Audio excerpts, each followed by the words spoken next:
ನಿನಗೆ ತವ್ರ ಮನೆಗೆ ಹೋಗೋ ಪ್ಲಾನೂ ಇರಲಿಲ್ಲ. ತವ್ರ ಮನೆಯಿಂದ ಯಾವ ಕಾಲು ಬಂದಿಲ್ಲ. ಸುಮ್ಮನೆ ಯಾಕೆ ಅಪ್ಪನ ಹತ್ರ ಪರ್ಮಿಷನ್ ಕೇಳಿ ಬೈಸ್ಕೊಂಡೆ? ನಾನೆಲ್ಲೇ ಬೈಸ್ಕೊಂಡೆ, ಹೊಗಳಿಸ್ಕೊಂಡೆ. ಅಪ್ಪ ಬೈದಿದ್ದನ್ನ ಯಾರಾದ್ರೂ ಹೊಗಳಿಕೆ ಅಂತಾರ, ಮೆಚ್ಚುಗೆ ಅಂತಾರ? ಅದೇ ಮೆಚ್ಚುಗೆ ಕಾವ್ಯ. ನೀನು ಅವ್ರು ಹೊಗಳಿದ್ದನ್ನ ಗಮನಿಸ್ಲಿಲ್ಲ ಅನ್ಸತ್ತೆ. ನೀನಿಲ್ದೆ ನನ್ನ ಗತಿ ಏನು ಅಂತ ಕೇಳಿದ್ರು. ಅದರಲ್ಲಿ ನಾನು ಅವ್ರಿಗೆ ಎಷ್ಟು ಮುಖ್ಯ ಅನ್ನೋದು ಗೊತ್ತಾಯ್ತು. ನೀನೆಲ್ಲೂ ಹೋಗೋ ಹಾಗಿಲ್ಲ, ಗಂಡನ ಮನೆಯೇ ಎಲ್ಲ ಅಂದ್ರು. ಆ ಮಾತಿಂದ ಅವ್ರಿಗೆ ನನ್ನ ಮೇಲೆ ಎಷ್ಟು ಪ್ರೀತಿ ಇದೆ ಅಂತ ಗೊತ್ತಾಯ್ತು. ಸಾಯೋವರೆಗೂ ನಾವಿಬ್ಬರೇ ಅನ್ನೋ ಆ ಮಾತಲ್ಲಿ ಕೊನೆವರೆಗೂ ಅವ್ರು ನನ್ನ ಕೈ ಬಿಡೋದಿಲ್ಲ ಅನ್ನೋ ಭರವಸೆ ಕಾಣುತ್ತೆ. ನನ್ನನ್ನು ಯಾರು ಎಬ್ಬಿಸ್ತಾರೆ, ಕೇಳ್ದಾಗ ಯಾರು ಕಾಫಿ ಕೊಡ್ತಾರೆ, ನನ್ನ ನಾಲ್ಗೆಗೆ ಹಿಡಿಸೋ ಹಾಗೆ ಅಡುಗೆ ಯಾರು ಮಾಡ್ತಾರೆ, ಡಬ್ಬಿ ಯಾರು ಕಟ್ತಾರೆ, ಸ್ನಾನಕ್ಕೆ ನೀರು, ದೇವ್ರ ಪೂಜೆಗೆ ಸಿದ್ಧತೆ ಇದೆಲ್ಲ ಯಾರು ಮಾಡ್ತಾರೆ ಅನ್ನೋ ಆ ಮಾತಲ್ಲೇ ನಾನಿಲ್ಲದೆ ಅವ್ರಿಗೆ ಬದುಕೇ ಇಲ್ಲ ಅನ್ನೋದು ಗೊತ್ತಾಗುತ್ತೆ ಕಣೆ. ಅವರ ಎಲ್ಲ ಬೈಗುಳದಲ್ಲೂ ನೀನಿರಬೇಕು ಅನ್ನೋದೇ ಅವ್ರ ಪ್ರೀತಿ. ಆ ಸಮಾಧಾನ ಮನಸ್ಸು ಆಗಾಗ ಬಯಸಿದಾಗ ನಾನು ತವ್ರ ಮನೆಗೆ ಹೋಗಬೇಕು ಅಂತ ಸುಳ್ಳು ಹೇಳ್ತೀನಿ. ನನ್ನಂಥವಳು ಗಂಡನ ಪ್ರೀತಿ ಪಡೆಯೋ ವಿಧಾನ ಇದು, ಸುಖ ಪಡೋ ರೀತಿ.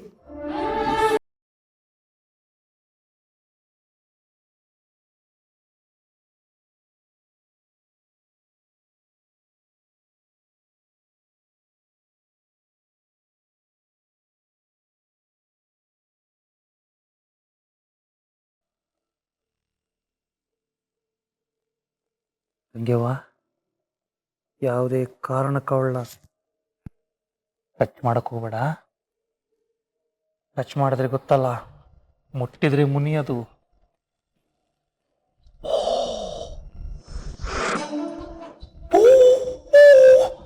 ಶಂಕ ಊದೋದು. ಯಾವುದೇ ಕಾರಣಕ್ಕೂ ನಮ್ಮನೆ ಸಾವಿನ ಮನೆ ಹಾಕೋದು ಬೇಡ ತಂಗಿ. ಆಯ್ತು.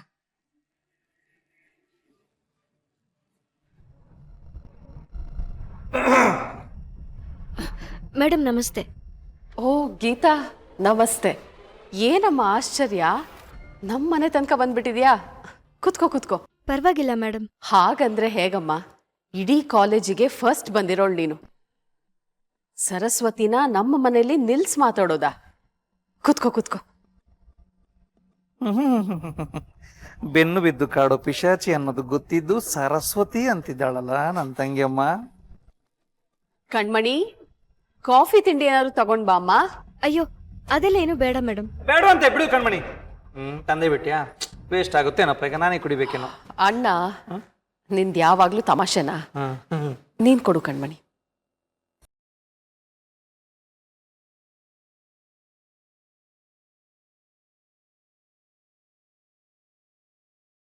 ಕೂತ್ಕೊಳಮ್ಮ. ಅಲ್ಲ ನನ್ನ ತಂಗಿ ಜಾಣೆ. ಅವಳೇ ಕೊಟ್ಟಿದ್ರೆ ಟಚ್ ಆಗಿ ಬಿರುಗಾಳಿ ಶುರುವಾಗ್ಬಿಡೋದು. ಅದಕ್ಕೆ ಕಣ್ಮಣಿ ಕೈಲಿ ಕೊಡಿಸಿದಾಳೆ. ಏನಮ್ಮ ಇಲ್ಲಿ ತನಕ? ನಾನೇನಾದ್ರೂ ನಿಮ್ಮನೇಲಿ ಮರ್ತು ಬಂದಿದ್ನಾ? ಅದನ್ನ ಕೊಡಕ್ ಬಂದ್ಯಾ? ಕೊಡಮ್ಮ.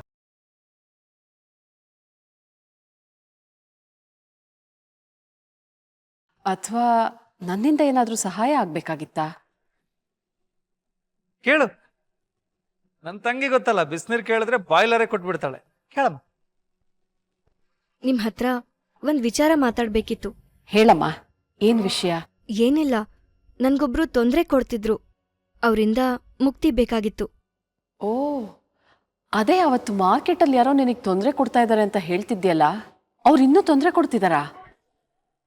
ಹೇಳಮ್ಮ. ಯಾವ ಪುಂಡ್ ಪೋಖರಿಗಳಾದ್ರೂ ಪರವಾಗಿಲ್ಲ, ನನ್ನ ತಂಗಿ ನರಕಾಕ್ಬಿಡ್ತಾಳೆ. ಹಾ, ಆ ಪುಂಡ ಅವತ್ತು ತೊಂದ್ರೆ ಕೊಟ್ಟ, ಇವತ್ತು ತೊಂದ್ರೆ ಕೊಡ್ತಾ ಇದ್ದಾನೆ.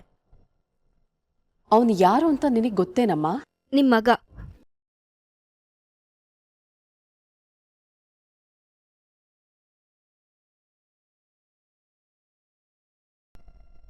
ಏನ್ ಹೇಳ್ತಾ ಇದೆಯಾ ಗೀತಾ? ಅಲ್ಲಮ್ಮ, ಅಮ್ಮನ ಮುಂದೆನೇ ಮಗನ ವಿಚಾರಣ ಈ ತರ ನೇರವಾಗಿ ಫೇಸ್ ಟು ಫೇಸ್ ಹೇಳ್ತಿದ್ಯಲ್ಲ. ಇರೋದನ್ನ ನೇರವಾಗಿ ಹೇಳ್ಕೊಂಡ್ರೆ ಅಲ್ವಾ ಸರ್ ಸಮಾಧಾನ ಸಿಗೋದು, ಸಮಸ್ಯೆ ನೀಗೋದು. ಈಗಂಥದ್ದೇನಾಯ್ತು ಗೀತಾ? ಅಲ್ಲ, ಪ್ರತಿ ತಾಯಿಗೂ ಮಗನ ಮೇಲೆ ಪ್ರೀತಿ ಇರುತ್ತೆ, ನಿಮಗೂ ಇದೆ. ಆದ್ರೆ ಅದೇ ಮಗನಿಂದ ತೊಂದರೆ ಆಗ್ತಿದೆ ಅಂತ ಗೊತ್ತಾದಾಗ ಅದನ್ನ ತಾಯಿಗೆ, ಅದ್ರಲ್ಲೂ ನಿಮ್ಮಂತ ಒಳ್ಳೆ ತಾಯಿಗೆ ತಿಳಿಸೋದು ನನ್ನ ಕರ್ತವ್ಯ ಅನ್ಕೊಂಡೆ. ಅದಕ್ಕೆ ಬಂದೆ. ನನ್ನ ಮಗ ವಿಜಯ್ ನನಗ್ ಯಾವತ್ತೂ ತೊಂದ್ರೆ ಅಂತೇನು ಮಾಡಿಲ್ಲ ಅಮ್ಮ. ತೊಂದ್ರೆ ನಿಮಗ್ ಮಾಡಿಲ್ಲ, ಆದ್ರೆ ನನಗ್ ಮಾಡಿದ್ದಾನೆ. ನನ್ನಿಂದ ಇಡೀ ಕಾಲೇಜ್ಗೆ ತೊಂದರೆ ಆಗ್ತಿದೆ. ಏನಾಯ್ತು? ಅವನು ಬದ್ಲಾಗಿಲ್ಲ. ಇವತ್ತು ನಿಮ್ ಪಾಠ ಕೇಳಕ್ ಬೋರ್ ಆಗ್ತಿದೆ ಸರ್, ನೀವು ಪಾಠ ನಿಲ್ಸಿ ಹೋಗ್ಬೋದು. ಸರಿನಪ್ಪ, ನಾವು ಹೋಗ್ತೀನಿ. ಯಾರ್ಯಾರಿಗೆ ಇಂಟ್ರೆಸ್ಟ್ ಇಲ್ವಾ ಎಲ್ರು ಬರ್ಬೋದು. ಹೊರಗಡೆ ಗೇಮ್ ಆಡೋಣ. ಯಾಕೆ ಬರ್ಲಿಲ್ಲ ಅಂದ್ರೆ? ಇಲ್ಲೇ ಗೇಮ್ ಆಡ್ತೀನಿ.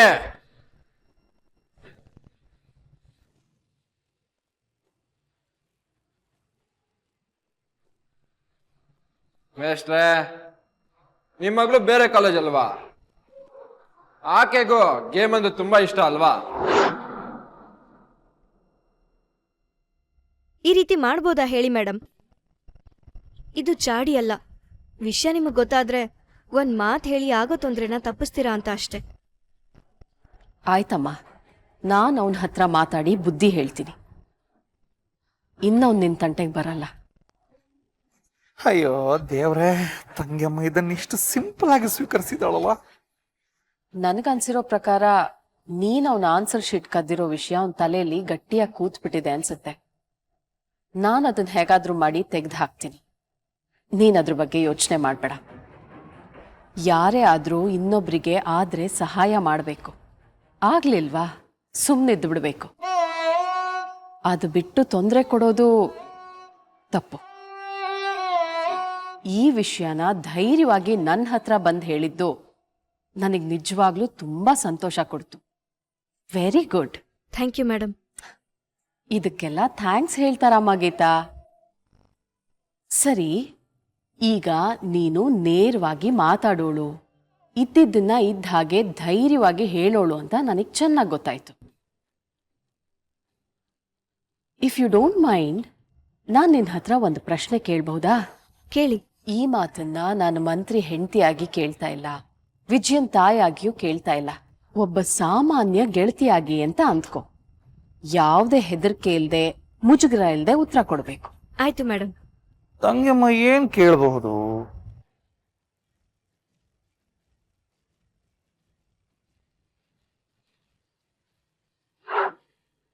ನೀವು ಹೋಗಿ ಅಂತ ಗೀತಾ ಏನೋ ಹೇಳ್ಬಿಟ್ಲು, ಆದ್ರೆ ನಾವ್ ಹೇಗೆ ಹೋಗೋದು ಇವಾಗ? ಮನೆಗೆ ಹೋದ್ರೆ ಕಾಲೇಜಿಗೆ ಚಕ್ಕರಕ್ಕೆ ಬಂದಿದ್ದೀರಾ ಅಂತ ನಮ್ಮಪ್ಪ ಬೈಯಕ್ ಶುರು ಮಾಡ್ತಾರೆ. ನನಗೆ ಸುಳ್ಳು ಹೇಳಕ್ ಬರಲ್ಲ. ಗೀತಾ ಈ ತರ ಮಾಡಿದ್ದಕ್ಕೆ ಅಂತ ಕೇಳಿದ್ರೆ ಮುಗಿದು ಕತೆ. ತಿಂಬದ ನೋಣ ನೀನು ಮಂಕು ತಿಮ್ಮ ಅಂತ ಒಂದ್ ಕಗ್ಗ ಓದಿದೆ ಕಣ. ಹಾಗಾಗೋಗ್ಬಿಟ್ಟಿದೆ ನಮ್ ಬದುಕು. ಈ ಕಡೆ ಸಾಯಕ್ಕೂ ಆಗ್ತಿಲ್ಲ, ಆ ಕಡೆ ಬದುಕಕ್ಕೂ ಆಗ್ತಿಲ್ಲ.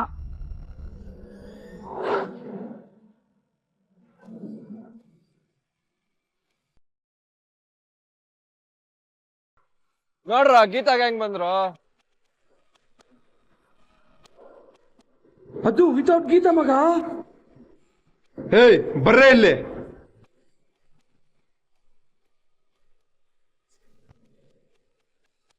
ಏನೇ ಬಲ್ಬಲ್ಸ್, ಮಾತಾಡಕ್ಕಿಲ್ವಾ? ಏ ಬಂದ್ರೆ ಗೀತಾ ಬೇರೆ ಇಲ್ಲ, ಬೇಗ ಹೋಗೋಣ. ವಾ, ಅವಳಿದ್ರೆ ನಾನು ನಿಮಗ್ ಕೊಂಬರೋದು. ಈ ಸೈಲೆನ್ಸ್ ಅವಳಿಗಿದ್ದಿದ್ರೆ ಈಗ ಆಗ್ತಿರೋ ವಾರ ಇರ್ತಾ ಇರ್ಲಿಲ್ಲ. ನೀವು ನಮ್ ಬಾಸ್ ಕೊಡೋ ತೊಂದರೆಯಿಂದ ಬಚಾವ್ ಆಗ್ಬೋದು. ನೀವು ಜಸ್ಟ್ ಗೀತಾ ಸಮಸ್ಯೆ ಬಿಟ್ಬಿಡಿ. ಅವಳು ಒಂಟಿ ಮಾಡಿ ಬಿಸಾಕಿ ಅಷ್ಟೇ. ಅವಳಿಗೆ ಅಲೋ ಅನ್ನೋದಕ್ಕೂ ಇಡೀ ಕಾಲೇಜಲ್ಲಿ ಯಾರು ಇರಬಾರ್ದು. ಚುಚ್ಚೋ ಮುಳ್ಳು ಎತ್ತಿಟ್ಕೊಂಡ್ರೆ ಅದು ಚುಚ್ಚೋದು ನಿಮ್ಗೆ. ಕಚ್ಚೋ ಬಾಯಿ ಎದುರು ನಿಂತ್ಕೊಂಡ್ರೆ ಅದು ಕಚ್ಚೋದ್ ನಿಮ್ಗೆ. ಇದೆಲ್ಲ ಅವಳು ಬಂದ್ರೆ, ಆದ್ರೆ ಅವಳು ಹೇಳಿದಾಳೆ. ನಮ್ ಬಾಸ್ ಕೊಟ್ಟಿರೋ ರೇಟ್ಗೆ ಎದುರ್ಕೊಂಡು ಓಡೋಗಿರ್ತಾಳೆ. ನನ್ನ ವಿರುದ್ಧ ನಿಂತ್ಕೊಂಡ್ರೆ ಆ ಕ್ಷಣಕ್ಕೆ ಹೀರೋ ಅನ್ಸ್ಕೊಬಹುದು, ಆದ್ರೆ ನೆಕ್ಸ್ಟ್ ಸೆಕೆಂಡ್ ಝೀರೋ, ಬೇಕ್ ಝೀರೋ. ಅವಳ ತರ ನೀವು ಜಾಗ ಖಾಲಿ ಮಾಡಿ. ಗೋ ಗೋ ಗೋ ಗೋ ಬಾಸ್.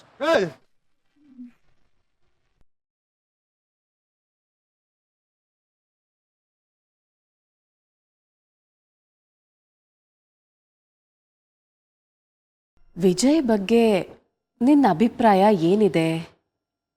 ಸ್ಪಷ್ಟವಾದ ಅಭಿಪ್ರಾಯ.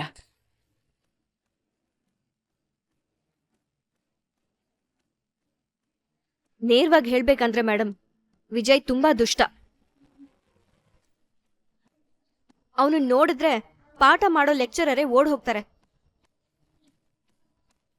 ದುಡ್ಡಿನ ದಿಮಾಕು ತಲೆಲಿದೆ ಮೇಡಮ್. ಕೊಬ್ಬಿದ ಗೂಳಿ ತರ ಓಡಾಡ್ತಾನೆ.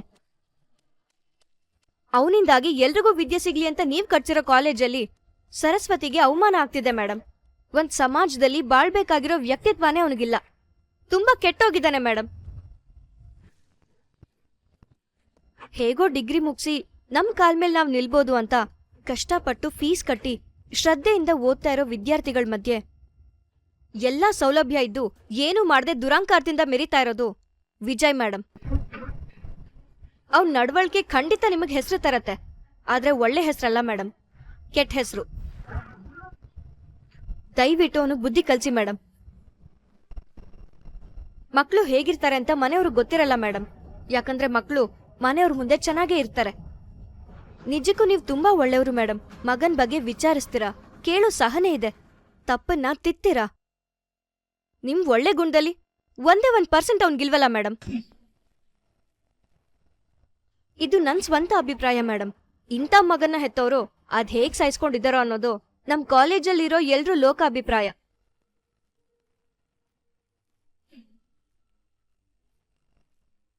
ಬೇಜಾರ್ ಮಾಡ್ಕೋಬೇಡಿ ಮೇಡಮ್. ನೀವ್ ನೇರವಾಗಿ ಹೇಳು ಅಂದ್ರಿ, ನಾನ್ ಹೇಳ್ದೆ. ವಿಜಯ್ ಅಂತ ದುಷ್ಟ ನೆರಳು ನನ್ ಕಣ್ ನೋಡ್ಬಾರ್ದು ಅಂತ ಬಯಸತ್ತೆ. ಬರ್ತೀನಿ ಮೇಡಮ್. ಥ್ಯಾಂಕ್ಸ್. ಟಚ್ ಮಾಡಿಲ್ಲ. ಯಾಕಮ್ಮ ನಿಂತೆ? ಏನಾದ್ರೂ ಮರೆತೀಯನಮ್ಮ ನೀನು? ಹಾ, ಒಂದ್ ಮರ್ತಿದ್ದೆ.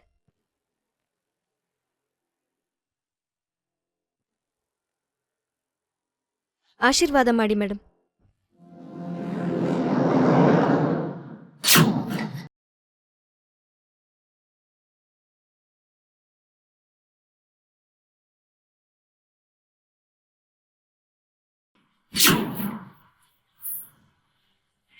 ಯಾವಾಗ ಆಳಿ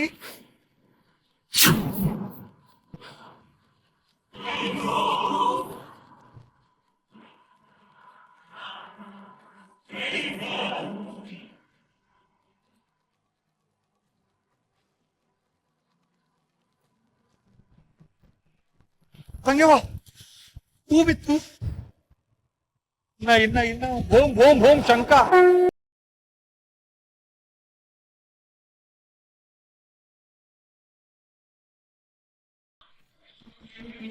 ಅಯ್ಯೋ, ಈ ಶಂಕದವನ ಎಲ್ಲಿ ಇರ್ತಾನೋ, ಟೈಮಿಗೆ ಸರಿಯಾಗಿ ಮಲಗ್ಬಿಡುತ್ತೆ.